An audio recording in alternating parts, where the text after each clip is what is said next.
Je suis heureux d'être dans sa maison ce matin. Comme on a lu dans le psaume Dominique, vous avez lu le psaume « Poussez vers l'Éternel des cris de joie ». Amen. Que ce ne soit pas juste à l'action de grâce. Que ce soit tous les jours de nos vies. Amen. Vous tous, habitants de la terre, servez l'Éternel. Ouh! Non, je vais entendre un Amen. Servez l'Éternel. Avec joie en plus. Venez avec allégresse en sa présence. Sachez que l'Éternel est Dieu. C'est lui qui nous a fait. Et nous lui appartenons. Ouh! Oh, j'appartiens à Dieu. Nous sommes son peuple et le troupeau de son pâturage. Entrez dans ses portes avec des louanges, dans ses parvis avec des cantiques. Célébrez-le, bénissez son nom, car l'Éternel est bon. God is good all the time. Sa bonté durera toujours, et sa fidélité de génération en génération. On est bénis, frères et sœurs. Jésus est venu ici sur terre il y a 2000 ans. Pensez-y, plus de 2000 ans maintenant. Et encore, nous pouvons vivre sous sa grâce, sous son amour, sous sa bénédiction. Nous, encore 2000 ans plus tard, on est là. L'Église est toujours debout et elle sera toujours debout parce que Jésus en est la tête et le chef de cette Église. Amen. En cette belle journée d'action de grâce, frères et sœurs, le message que Dieu a pour nous ce matin est à la fois, je dirais, une révélation, à la fois un message à découvrir le vrai sens de ce que c'est de suivre Jésus. Ouf! Hein? Avez-vous hâte d'entendre ça? Et du prix à payer aussi pour le suivre. Amen. Y a-t-il un prix à payer pour suivre Jésus? Est-ce que c'est un prix qui est lourd à payer? Ça dépend, hein? Mais ça vaut la peine. Et vous allez voir où je vais aller. De plus, à la fin du service, on va prendre la communion ensemble, hein, pour démontrer à notre Seigneur notre reconnaissance, notre action de grâce envers lui et se commémorer ce qu'il a fait pour nous à la croix. Donc, le titre du message ce matin, c'est « La vie responsable du chrétien ». Marc 8, on est rendu là. C'est intéressant, on arrive là, puis ça correspond un peu à ce qu'on veut présenter aujourd'hui comme action de grâce, Seigneur. Et voici, ça va comme tel. Jésus s'en alla, amen, avec ses disciples dans le village de Césarée de Philippe, et il leur posa en chemin cette question. « Qui dit-on que je suis? » Ils répondirent « Jean-Baptiste », les autres « Élie », les autres « l'un des prophètes. » Au temps de Jésus, vous allez voir une image, Césarée de Philippe. Aujourd'hui, c'est la ville de Banias, là, je pense que je le prononce comme il faut. Aujourd'hui, c'est un site un peu archéologique et une réserve naturelle située au pied du mont Hermon, près des sources du Jourdain, dans le Golan. Vous connaissez tout ça, je suis sûr, par cœur. Et occupé par Israël. Était à l'époque une ville romaine et un centre de culte païen au pied du mont Hermon. Généralement très, très peu fréquenté par les Juifs à cette époque-là. L'origine du nom, avant de s'appeler Césarée de Philippe, c'était Panias. Elle a été renommée Césarée de Philippe par le tétrarque. Ça fait drôle de dire ça, Philippe le tétrarque. D'après moi, ça veut dire détraque. Hein? Détraque, tétrarque. Il était tétrarque, il était détraque, si vous lisez l'histoire. En l'honneur, il avait nommé Césarée de Philippe en l'honneur de l'empereur romain César. C'était un lieu de culte païen important à l'époque, avec des temples et des sanctuaires dédiés à Pan. Pas Peter Pan, mais Pan. Et était évité par de nombreux Juifs, comme j'ai dit. Pan était le dieu lune, et il y avait plusieurs dieux lune à l'époque, là. Ça fait drôle de dire ça, mais le dieu lune. Et le Dieu des bergers, était surtout reconnu comme le Dieu, comme on peut voir la statuette ici, le Dieu des bergers, des troupeaux et de la nature sauvage. Son culte impliquait une connexion à la terre, à la fertilité et à la puissance créatrice de la nature. On peut s'entendre que sous le soleil, on n'a pas bien changé, on est encore un peu dans cette vibe-là, au niveau mondial même. Pan était le Dieu de la vie universelle, symbolisant que tout était divin. Les rituels étaient de sacrifier des animaux, surtout des chèvres, ou avoir des offrandes de lait, de fromage, de statuettes, de figurines. C'était la manière courante d'offrir des cultes à ce Dieu-là étranger. Des grottes, des forêts, le lieu de culte, c'était dans des grottes, dans les forêts, dans les clairières, dans les lieux élevés, justement, comme le mont Hermon et d'autres montagnes. Philippe, le fils d'Hérode le Grand, a développé la ville en faisant d'elle une capitale régionale avec des bâtiments publics comme des temples de thermes. Il y en a-t-il qui savent c'est quoi des temples de thermes?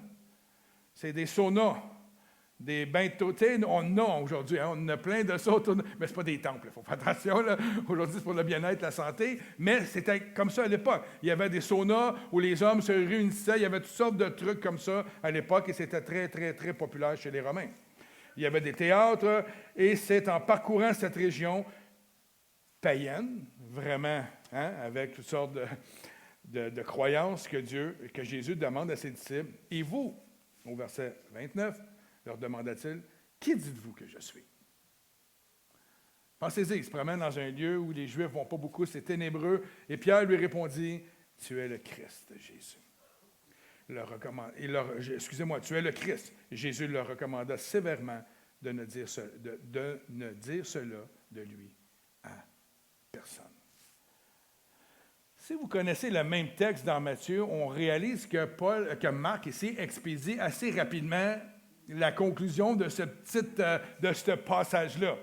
Et lui, il fait comme tout assez. Probablement que, puis pourtant c'est Pierre, il est celui qui écoute Pierre, il écrit la vie de Pierre et c'est son histoire qui aurait pu comme prolonger. Est-ce que c'est Pierre qui ne l'a pas dit à Marc, puis Marc ne l'a pas écrit, ou que Marc, comme on a vu depuis plusieurs semaines maintenant qu'on étudie l'évangile de Marc, se concentre particulièrement sur les miracles de Jésus, la puissance de Jésus, sa vie de ministère. Peut-être que Marc a voulu rester dans cette optique-là sans aller dans les détails.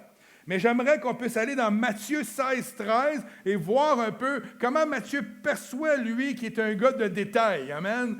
Et un comptable, c'est un gars de détail. On a-tu notre comptable, il est là? C'est des gars de détail, les comptables. Ça dit ceci, « Qui dit-on que je suis, moi, le Fils de l'homme? » Ils répondirent, l'un disent que tu es Jean-Baptiste, l'autre Élie, l'autre est Jérémie ou l'un des prophètes. Et vous, leur dit-il, qui dites-vous que je suis? Simon-Pierre répondit, tu es le Christ, le Fils du Dieu vivant. Jésus, reprenant la parole, lui dit quoi? Tu es heureux, Simon, fils de Jonas, car ce ne sont pas la chair et le sang qui t'ont révélé cela, mais c'est mon Père qui est dans les cieux. Et je voulais absolument vous lire ce texte-là. Pour moi, ce texte est hyper important et révèle plusieurs choses. Premièrement, pour être en mesure de reconnaître Jésus comme son Messie, cela nécessite une révélation. Alors nous devons comprendre que nous n'avons pas à convaincre les gens au sujet de Jésus. La révélation de Christ en tant que sauveur se fait, comme nous venons de le voir dans la vie de Pierre, par la révélation de Dieu et non par nos arguments pour convaincre les gens. Ce n'est pas la chair et le sang qui peut révéler cela. La prise de conscience que nous sommes pécheurs, essayez-le, dites à quelqu'un qu'il est pécheur. Allez sur la rue et dites, tu as besoin de Jésus parce que tu es un pécheur. La première chose, c'est qu'ils se sentent jugés. T'es qui, toi? Puis c'est vrai, dans le fond. On est qui, nous, pour dire à quelqu'un, tu es un pécheur? Jonathan, pécheur. Puis toi, tu pourrais répondre, non, mais j'ai été gracié. Mais quand on arrive devant les gens avec des arguments humains pour essayer de convaincre du divin, ça devient assez particulier. Pour ceux qui évangélisent dans la rue en ce moment, beaucoup, vous le savez, c'est comme des moments surnaturels qui se passent quand on rencontre des gens. Si ce n'est pas dans le surnaturel, ça reste comme une confrontation d'opinion. Parce qu'eux, ils ne voient pas que c'est une révélation qu'on possède, nous. Eux, pour eux autres, on est des gens religieux. On pose notre cassette, puis on essaie de les convaincre de venir à Jésus-Christ. Alors que quand on rencontre des gens, on est dans une situation particulière et on sent l'onction de Dieu descendre et que nos paroles ont un poids là, qui bouleverse la vie de l'individu, c'est ça qu'on veut voir. Donc, on doit être conscient que lorsqu'on parle de Jésus-Christ, lorsqu'on veut révéler Jésus-Christ à quelqu'un, il doit avoir une dimension de révélation.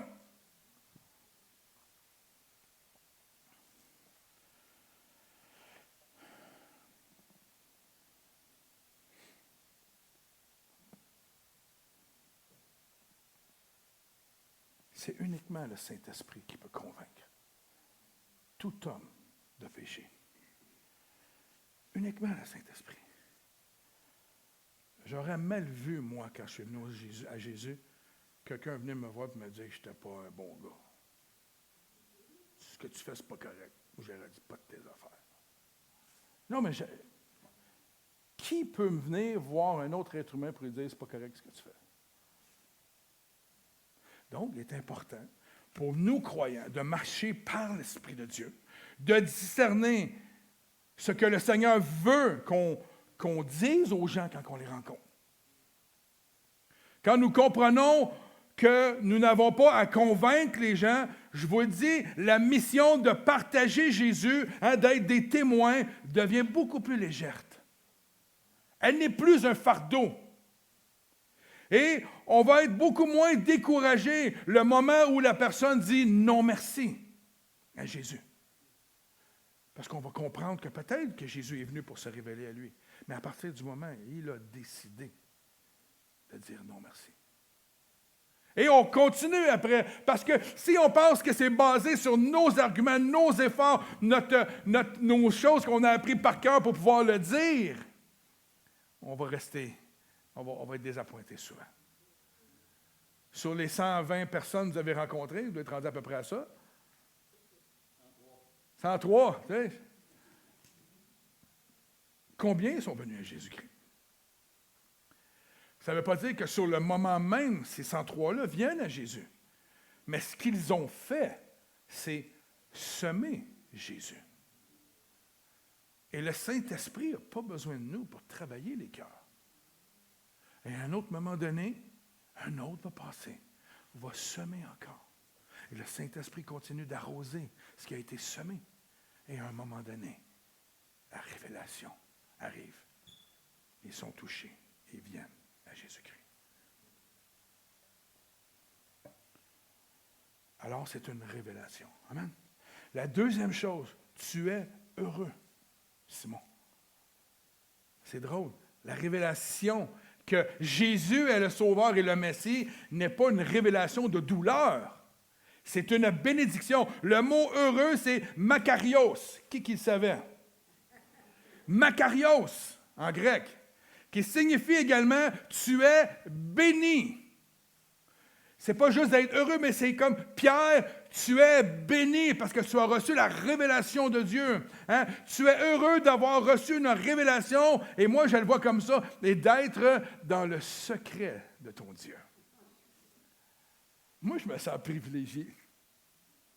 Dieu me révèle des secrets. C'est comme ça que je le prends. Je me sens béni. Il y a 8,4 milliards d'individus sur Terre. Et j'en suis un qui connaît le cœur de Dieu. C'est une bénédiction. Et je suis heureux d'être ce privilégié-là. Ouais. Je suis un privilégié. Es-tu privilégié? Pensez, Denis. Tu connais Jésus. Tu connais ton Sauveur. Tu connais ton Seigneur. Et un jour, il va te voir rentrer dans son royaume, puis il va te dire, fidèle et bon serviteur, viens-t'en. On va passer l'éternité ensemble.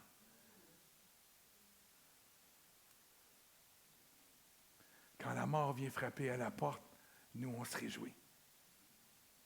Quand la mort va frapper à la porte des gens qui ne connaissent pas Jésus, c'est tout un autre toute une autre histoire.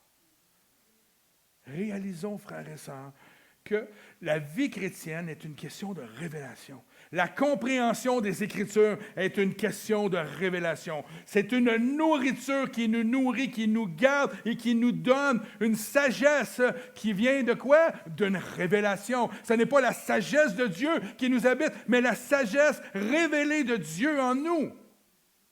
Alors notre vie devient une vie basée sur la révélation de Dieu. Je ne suis plus un être humain. C'est pas vrai. Quand ils disent qu'il y a des extraterrestres sur Terre, je suis là. Extraterrestre, extra d'un autre royaume. Je niaise, je blague. Je n'enlèverai pas, excusez.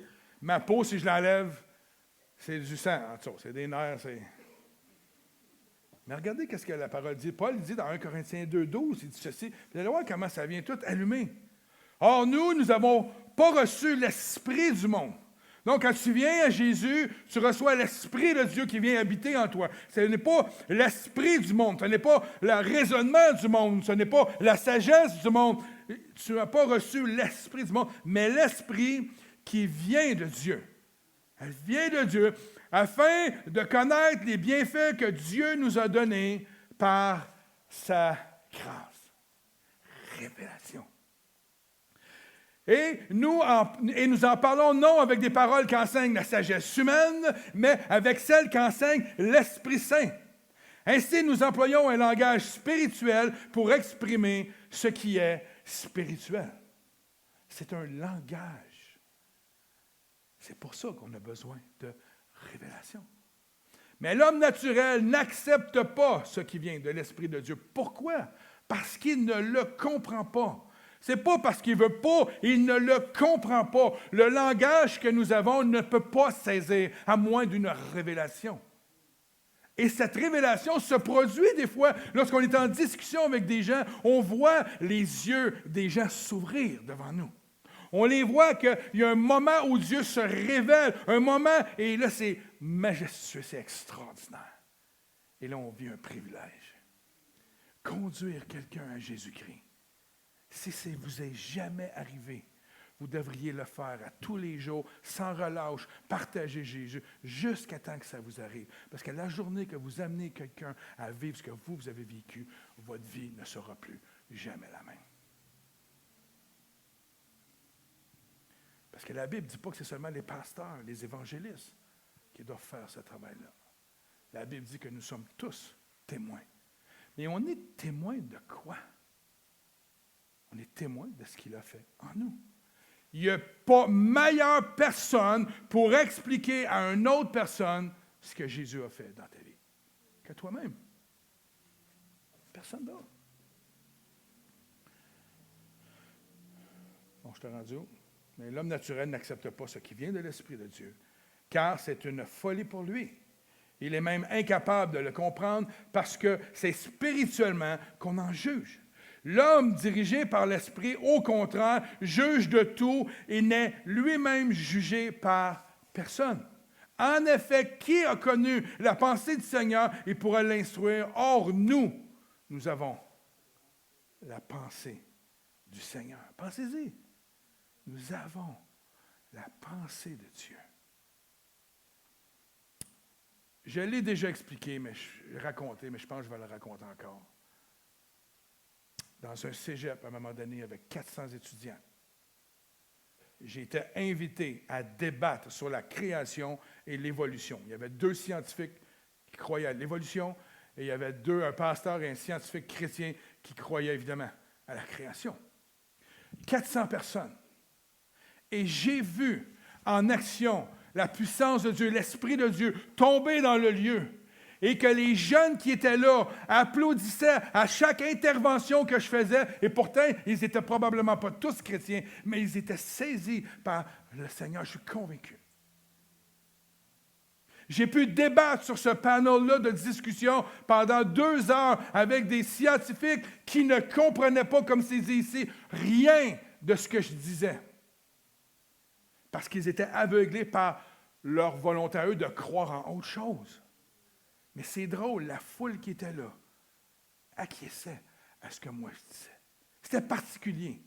À la fin, lorsque toute la soirée a fini, ça a fini dans la gloire pour Dieu, je vous le dis. J'ai eu le dernier mot en plus de ça. Et quand j'ai le dernier mot, yes sir, je suis content. Je peux me battre là, avec le Seigneur. Et là, j'ai commencé à prêcher, à parler de Jésus, sans dénigrer personne, juste en élevant Jésus dans le lieu. Et ça a été une grande victoire. À la fin, sur les 400 personnes, tout était ouvert. On était tout en avant comme ça ici, là, avec des tabourets, des trucs comme ça. Et les gens pouvaient venir nous voir et nous poser des questions. Il n'y avait personne à la table des scientifiques. Il y avait peut-être 100 jeunes qui étaient à la table des 2 chrétiens, qui avaient des questions aux réponses de ce foule-là. Il arrive des moments particuliers comme ça où Dieu se révèle même à une foule, comme à des individus. Il n'y a pas de méthode, mais ça prend la révélation. Ça prend que Dieu vienne éveiller la pensée de ceux qui sont devant toi pour qu'ils puissent saisir qui est Jésus-Christ. Puis dans mon petit côté baveux, taquin, alors que j'étais autour de cette table-là, puis qu'il y avait plein de monde, je voyais les 2 messieurs en arrière, les 2 scientifiques qui jasaient ensemble. Puis par respect pour eux, je les ai salués de loin.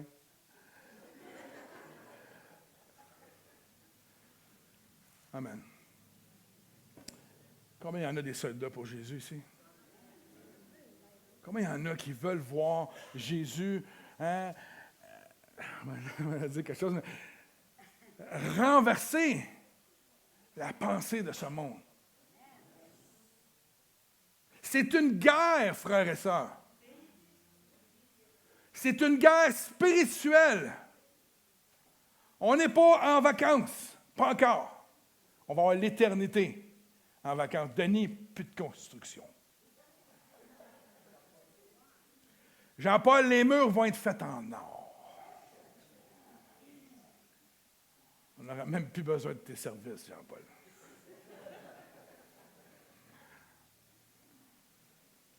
L'Esprit qui habite en nous nous rend capables, frères et sœurs, de saisir la pensée de Dieu, capables de déployer la puissance de Dieu. La prière pour David, je suis convaincu que David, sa vie va être bouleversée à partir d'aujourd'hui. Est-ce que c'est à cause de moi ou de nous? Non, mais parce que nous avons cette compréhension-là que Dieu peut faire des choses de façon miraculeuse, on l'a proclamé et on le fait. On a déployé la puissance de Dieu. On peut déployer l'amour de Dieu. On peut déployer la grâce de Dieu. Lorsqu'on va dans des centres de personnes âgées ou qu'on donne des habits de neige ou des paniers de Noël, on est en train de déployer l'amour de Dieu. Ça a l'air simple et banal, mais il y a des gens dans l'Église aujourd'hui à cause qu'ils ont reçu ces choses-là.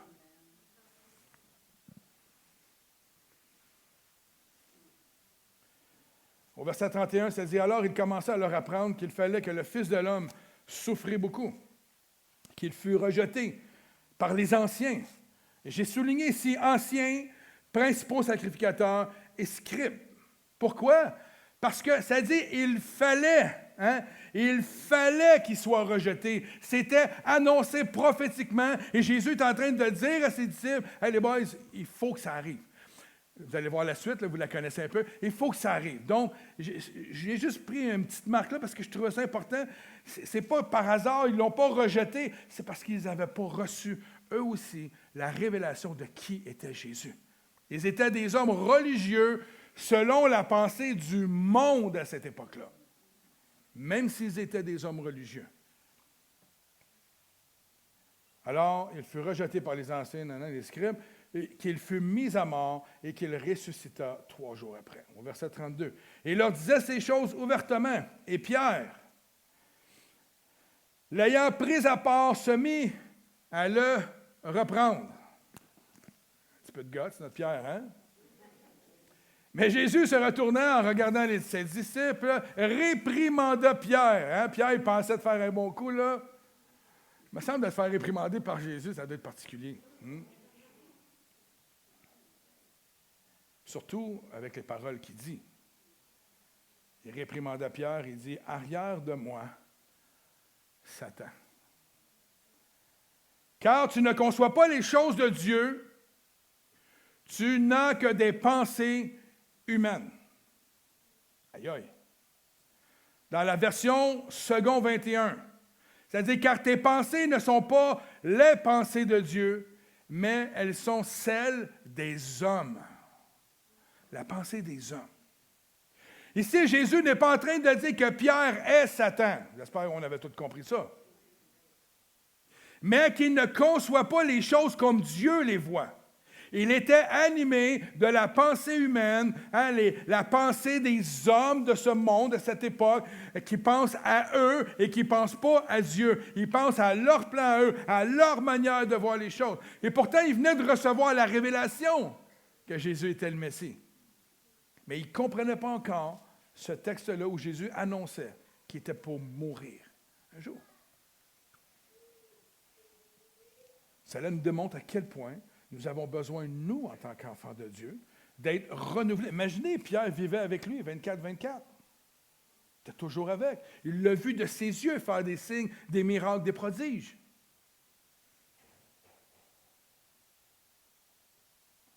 On a besoin d'être renouvelés tous les jours dans nos pensées, dans notre intelligence. Et faire attention à la pensée de ce monde. Faire attention. On entend souvent des croyants dire, de prendre des méthodes de ce monde pour gérer des choses de leur vie personnelle. Tu ne peux pas prendre les choses de ce monde pour gérer une vie d'un enfant chrétien. Tu as besoin des choses spirituelles de Jésus pour régler les choses spirituelles d'un enfant de Dieu. Tu ne peux pas, exemple, faire du yoga pour t'apaiser. C'est prendre des choses qui viennent de d'autres cultes. On ne le réalise pas, nous. On dit tout le temps, puis le monde nous dit, « Oui, mais c'est juste des exercices. » C'est parce que les gens ne le savent pas. Chaque position, c'est un exercice, c'est un rituel. Moi, je ne les connais pas. Je pense que le poulet, la vache qui rit, puis il y a toutes sortes d'affaires. Mais chaque action, chaque mouvement que vous faites, comme le tai chi, il y a des gens qui disent, mais le tai chi, c'est des exercices. Ce n'est pas des exercices. Chaque mouvement est conçu pour t'ouvrir sur un monde universel, un monde céleste. Et l'objectif du yoga, comme du tai chi, comme de tous ces trucs-là, cette méditation qu'ils nous font faire, c'est pour, ils disent en plus de ça, pour vider nos pensées, vider notre être. Pourquoi? Pourquoi le diable veut que vous vous videz? Pour mieux vous remplir. Et il ne vous remplira pas des choses de Jésus. Il ne vous remplira pas, il va vous remplir de la pensée du monde, il va vous remplir de toutes sortes de démons, de toutes sortes il faut arrêter. On ne peut pas jouer en tant qu'enfant de Dieu avec rien de ce que le monde nous offre. Il y a une parole qui a été dite ce matin sur ça.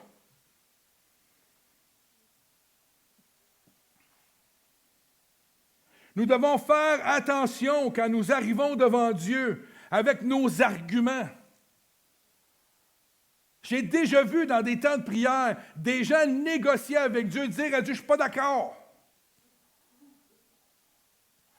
Je ne le sais pas, là. Je suis grand et gros, là, mais je ne rivalise pas à Dieu. Je ne peux pas.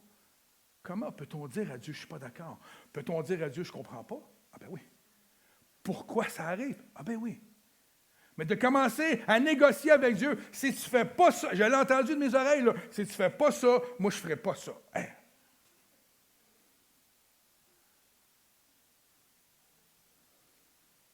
C'est la pensée du monde, ça. Négocier. Les enfants négociaient avec moi quand ils étaient jeunes. Ils négocient encore. C'est la pensée du monde, ça? Bah, peut-être pas, là, il ne faut pas. Est-ce que Dieu nous parle?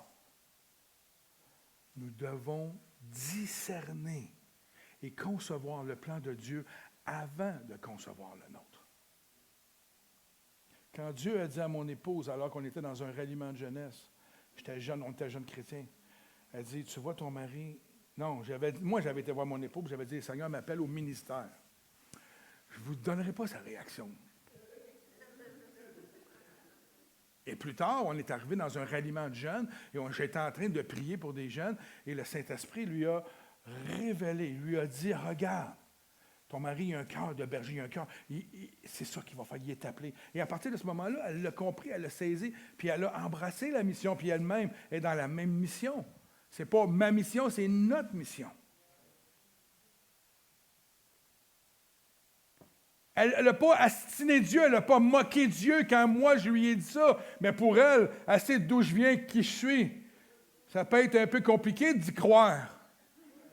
Toi, tu vas être pasteur, chaque fois qu'il va y en avoir un qui n'est pas fin, ça ira pas bien, là. Tu n'as pas de patience. Tu es bouillant, je suis encore comme ça, mais la différence, c'est que Dieu me contrôle. Je me suis laissé brider par le Seigneur. Aujourd'hui, je suis moins bouillant que j'étais. Amen.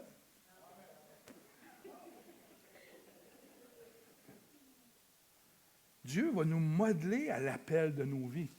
Dieu, des fois, se présente à nous. Quand moi, il m'a dit qu'il m'appelait au ministère, c'était pas comme clair, net et précis, puis j'ai fait le Seigneur. Ah oui, je le savais. Mais non.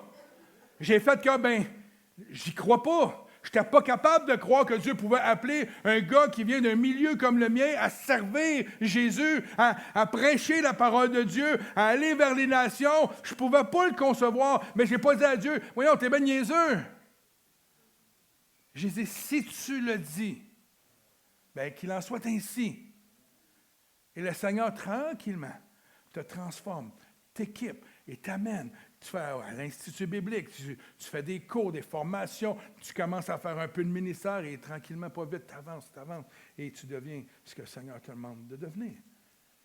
Faisons attention, frère. Moi, je suis convaincu qu'il y a bien des choses dans nos vies qui n'évoluent pas des fois parce qu'on dit non à Dieu. Je suis convaincu. Disons pas non, ça peut t'effrayer.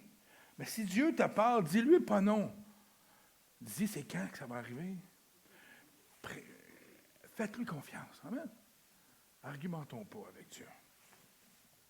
Verset 34, puis ayant appelé la foule avec ses disciples, il leur dit, si quelqu'un... Et là, on tombe dans une partie un peu plus du steak, OK?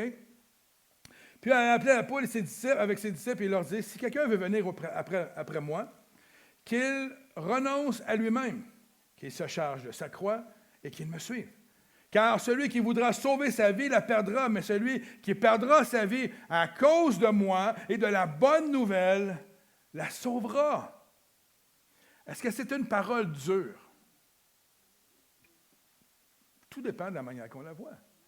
Quand le Seigneur dit qu'il prend tes fardeaux et que son joug est léger, quand le Seigneur dit qu'il est avec toi à tous les jours de ta vie, quand tu sais que Dieu est fidèle par ses bontés, mais aussi dans tes tristesses, tes peines, il vient guérir ton cœur, ça devient un petit peu moins difficile de suivre Jésus et de porter sa croix, right?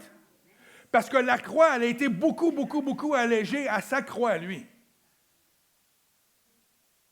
Alors, les fardeaux qu'on doit porter, c'est les fardeaux dans le sens qu'on marche dans ce monde avec une révélation, avec une identité en Jésus-Christ, et l'ennemi le sait. C'est là qu'on doit porter nos fardeaux. Quand les peines, les tristesses viennent sur nous, soyons pas surpris. Porte tes fardeaux, mais en même temps que tu portes tes fardeaux, Jésus te promet qu'il va venir t'aider, qu'il va venir te guérir à l'occasion, qu'il va venir te sortir de toutes les situations dans lesquelles tu vas te retrouver. C'est ça que Jésus promet dans la parole.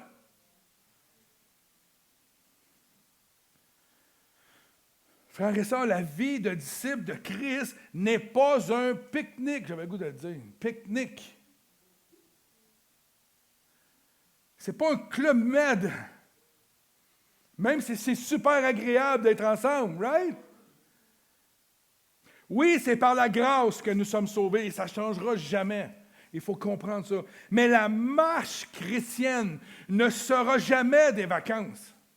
Pourquoi? Parce qu'on vit encore dans ce monde. C'est ça la réalité.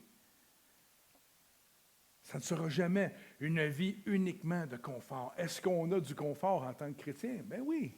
Dieu nous bénit. Dieu prend soin de nous. Dieu pourvoit nos besoins, pourvoit avoir une maison, un endroit, pourvoit notre nourriture. On est béni, right? Mais ce n'est pas seulement ça. C'est une vie de sacrifice. C'est une vie responsable et consciente qu'il y a un prix à payer pour être son disciple. Le salut, c'est par la grâce, et la vie, la marche avec Jésus-Christ, c'est par la foi dans l'obéissance. C'est là toute la différence. Verset 36. Que sert-il à un homme de gagner tout le monde s'il perd son âme? Que donnerait un homme en échange de son âme? Car quiconque aura honte de moi et de mes paroles au milieu de cette génération adultère et pécheresse, le Fils de l'homme aussi aura honte de lui quand il viendra dans la gloire de son Père avec les saints anges. La grâce de Dieu est là, mais la justice de Dieu est là aussi. En cette journée d'action de grâce, oui, soyons remplis de gratitude face à cette révélation du Père.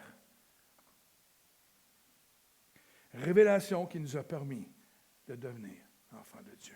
Oui, soyons remplis de gratitude.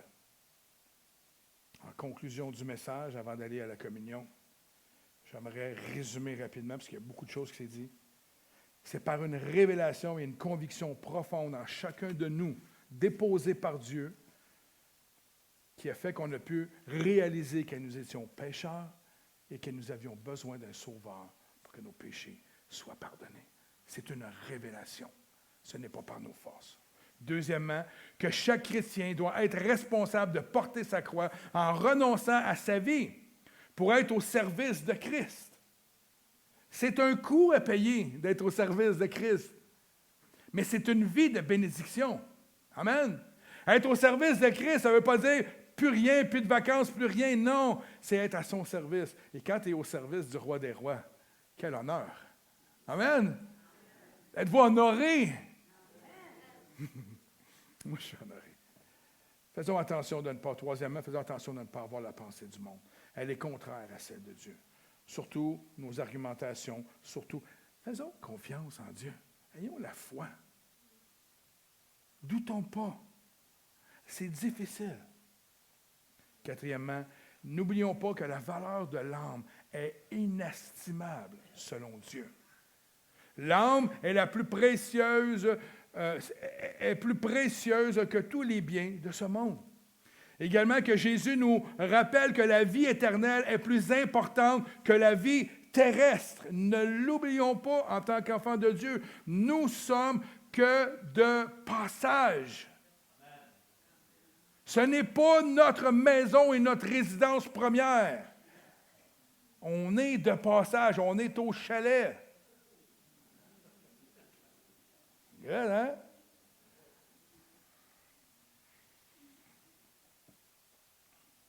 Il est préférable, frères et sœurs, de perdre tout ce que l'on a dans le monde plutôt que de perdre son âme. Nous devons, en tant qu'enfants de Dieu, prioriser la vie éternelle et la relation avec Dieu plutôt que les biens de ce monde.